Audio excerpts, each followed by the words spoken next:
बहुत बहुत स्वागत है आप लोगों का। चलिए आज हम देखने वाले हैं फ्यूचर परफेक्ट कंटिन्यूअस टेंस। बहुत अच्छा लगा मुझे आप होली के दिन भी पढ़ रहे हैं, पढ़ाई कर रहे हैं। वैसे पढ़ाई हर रोज़ करनी चाहिए। होली का दिन भी तो हमारे पढ़ाई के ईयर में काउंटिंग हो ही रहा है, तो पढ़ना ज़रूरी है। लोग तो यही कहेंगे कि 1 साल से पढ़ रहा था, कितना पढ़ाई किया। चाहे होली हो, चाहे छुट्टी हो, चाहे शादी हो, पढ़ना तो पड़ेगा ही। काउंट हो रहा है ना, बस। चलिए हो गई बात। अब हम देखते हैं फ्यूचर परफेक्ट कंटिन्यूअस टेंस को पहचानने का नियम क्या रहेगा। पहचानने का नियम है कि फ्यूचर परफेक्ट कंटिन्यूअस के हिंदी वाक्य में समय जुड़ा रहेगा। 2 घंटे, 3 घंटे, 2 बजे, 4 बजे ऐसे। और वाक्य के अंत में रहा होगा, रही होंगी, रहे होंगे, ऐसे शब्द देखने को मिलते हैं। जैसे वह 2 घंटे से क्रिकेट खेल रहा होगा, तो अंत में रहा होगा है, मतलब कि फ्यूचर परफेक्ट कंटिन्यूअस टेंस। समय भी जुड़ा हुआ है, 2 घंटा, मतलब परफेक्ट सही है। समय नहीं जुड़ा रहता तो बस फ्यूचर कंटिन्यूअस टेंस ही होता। दूसरा सेंटेंस देख लीजिए। सीता 3 बजे से क्रिकेट नहीं खेल रही होगी, रही होगी है, मतलब फ्यूचर परफेक्ट कंटिन्यूअस टेंस। समय जुड़ा है, मतलब एकदम ओके है। आज हम बात कर लेते हैं सिंपल सेंटेंस की, या इसी को कोई अफर्मेटिव सेंटेंस भी कुछ लोग कहते हैं, जिसमें नहीं शब्द न जुड़ा हो। ऐसा हिंदी वाक्य जिसमें नहीं शब्द न जुड़ा हो और वाक्य सीधे तरीके से कहा जाए, एकदम सिंपल में कहा जाए। वह 2 बजे से अंग्रेजी लिख रहा होगा, एकदम सिंपल वाक्य है। रमेश 4 बजे से फुटबॉल खेल रहा होगा, ये भी एकदम सिंपल वाक्य है। अब हम देखते हैं अंग्रेजी बनाने के लिए अगर आ जाए तो हम कैसे बनाएंगे। सबसे पहले हम सब्जेक्ट लिखते हैं, सब्जेक्ट की अंग्रेजी।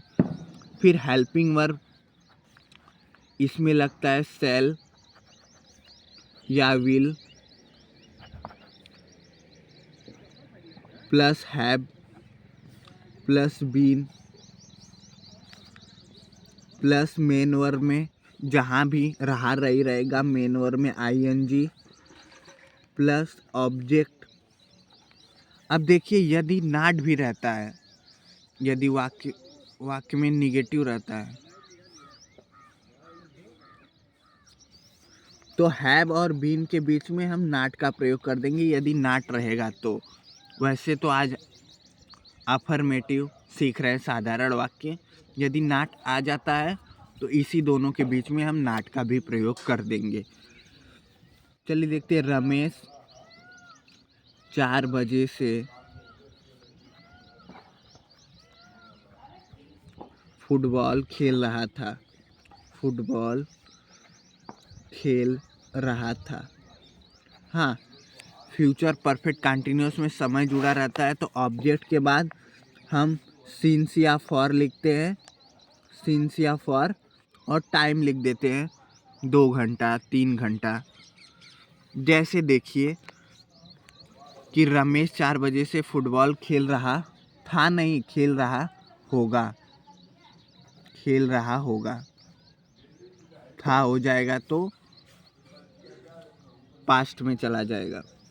तो सबसे पहले हम सब्जेक्ट लिखेंगे रमेश, रमेश लिख दिया। फिर हेल्पिंग वर्ब शैल या विल, रमेश किसी का नाम है तो विल का प्रयोग होगा, विल। फिर उसके तुरंत बाद हैव, फिर बीन, विल हैव बीन। फिर मेन वर्ब, मेन वर्ब क्या है, खेलना का प्ले होता है, इसमें आईएनजी जोड़ देंगे, प्लेइंग। उसके बाद ऑब्जेक्ट प्लेइंग फुटबॉल, ऑब्जेक्ट भी लिख दिया। अब उसके तुरंत बाद क्या है, सिंस या फॉर, देखिए जो निश्चित समय रहता है, जैसे 2 बजे 3 बजे निश्चित है, उसके लिए सिंस का प्रयोग करते हैं। जो अनिश्चित है, जैसे 1 घंटा 2 घंटा, जो अनिश्चित है उसके लिए हम फॉर का प्रयोग करते हैं। जैसे 1 घंटा कहा तो कितने बजे से कितने बजे तक, तो हम फॉर का प्रयोग करेंगे।